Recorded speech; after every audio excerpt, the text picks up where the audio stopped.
Hello, everybody. So I talked about this once before, and it's related to probably social media in general, even phone calls and stuff like that, text messages and stuff like that. And that's to do with public officials, either they be councillors or TDs or ministers, right? Public officials, elected officials, right? People that you elect to pay. And I think they should, in my opinion, they shouldn't block anybody. Either they block the number or block them on Twitter or whatever for asking the question. Asking the general. Again, I'm not saying they shouldn't. In some circumstances, understandable. I've seen of circumstances where people have TDs and senators have been stalked. When people watch them, find out where they're going and things like that, and stalking them. Obviously, that's not acceptable. Obviously, that's obviously in offence. Stalking is an offence now, thankfully, in the state. And then obviously other circumstances, if people are threatening to kill their family or something like that, which obviously we all agree nobody should have to put up with that, and you can understand why they would block people like that. But there is instances of people generally just asking questions of the TDs and councillors. I even know in Cavan at the moment here, people are asking questions, particularly in the Cahill area. They're asking questions to the local representatives, and the local representatives are they're not home apparently. They're off somewhere, they're gone. To have some people, they won't answer the phone to them.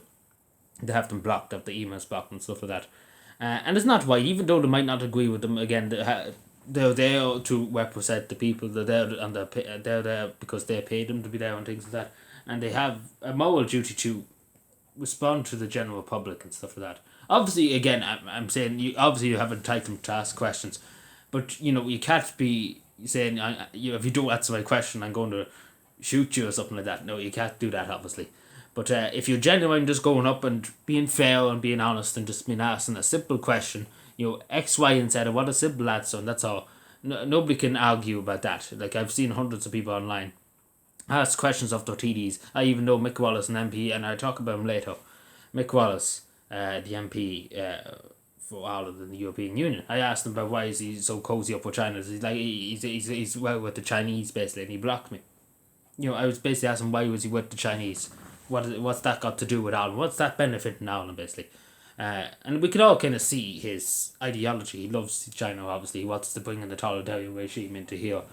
He wants Ireland to basically communism because nearly at this stage, he's nearly might as well be an MVP for China, to be totally honest at this stage. And they're saying to people in the MVP elections coming up in a few years' time to think long and hard about that. And I talk about it in another video. Uh, Again, even many other TDs. I don't know what I blocked. I was only blocked by that. I was actually blocked by a Labour senator. I never actually spoke to the woman, so I don't know why she blocked me. It must be just that they know I don't like the Labour Party. I think they probably do know. And they don't like the Labour Party. I never spoke to her in my life. I honestly never spoke to her. And one time I happened just to look up senators and stuff like that coming around Carpenter and things like that. And I never spoke to the woman in my life. I never had any engagement before that with her. And she blocked. I don't know why she blocked. Again, I never even asked her anything, and she still blocked me. Like I would love to know why she did it. Again, I never said anything to her. I honestly put my hand on my heart and never said anything to her. And obviously, if I did say something mean, I was just asking a genuine question. That's if I ever do apply to TDs. I'm sure people have seen me apply to TDs and senators and stuff like that. I am very genuine with them. I don't course them or things like that. I ask them simply the question in nice terms. I don't demand them to, even though as a public where you're entitled to for them to answer and stuff like that. Obviously, I understand some government ministers and stuff like that. They probably have a lot of things on their plate. And they can't go around and ask at some people on Twitter all the time, obviously. But yeah, again, I'm sure people can agree. If somebody's just asking a genuine question, they shouldn't be blocked on the phone and things like that. But again, if they are threatening, obviously that's the offence. Obviously do that, but it should be limited, humanly possible, the most limited humanly possible. Any TD or any representative, public representative should block somebody. And I know, again, I understand fake accounts and stuff like that and things like that, and there's bullying and harassment and stuff like that happening, unfortunately. But as a public representative, you kind of expect that it's kind of part of the job, unfortunately. And that you have to tolerate it a bit, unfortunately. But obviously, nobody has to tolerate threats and violence and stuff like that. Of course not. Nobody should put up with that.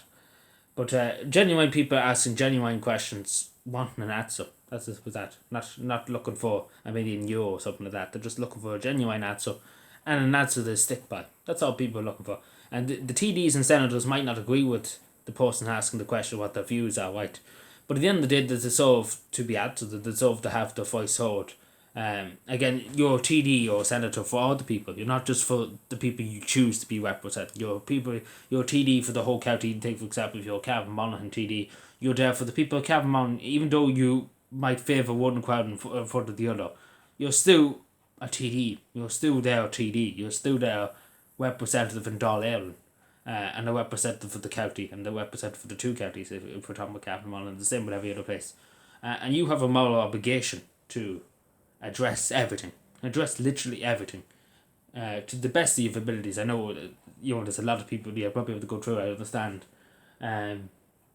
It's difficult to talk to everybody, of course, I understand that. But to make an effort, because again, at the moment what's happening in Cavan, in some regards, they've been stonewalled, and literally nothing's happening, literally. They're pretending it's not there, they're pretending the local representatives want to go away, and never come back, basically. And so basically they don't want to see it, they don't want to talk about it. But we have to wait and see what happens there, but eventually they have to kind of address the elephant in the room in that case. But yeah, that's just my point in that. You do have a moral obligation to respond to people and stuff like that. And I would appeal to TDs and senators and stuff like that to be fair with people. Obviously, if somebody's just asking you a question that you don't like, you can't just block them and get rid of them. It's not the Soviet Union, unfortunately. Not unfortunately. Obviously, technically, it's not the Soviet Union. But maybe in the TD's cases, obviously, it's unfortunate because they would love to send you off to Gulag and lock you up, if you had wrong thoughts or something like that. But you kind of get my point. You can get my gist. It is a democracy, after all, as we keep being told every night on CNN and stuff like that. It's a democracy. We're not technically Ireland, but as I say, for democracy, X, Y, and Z. Yes, thank you.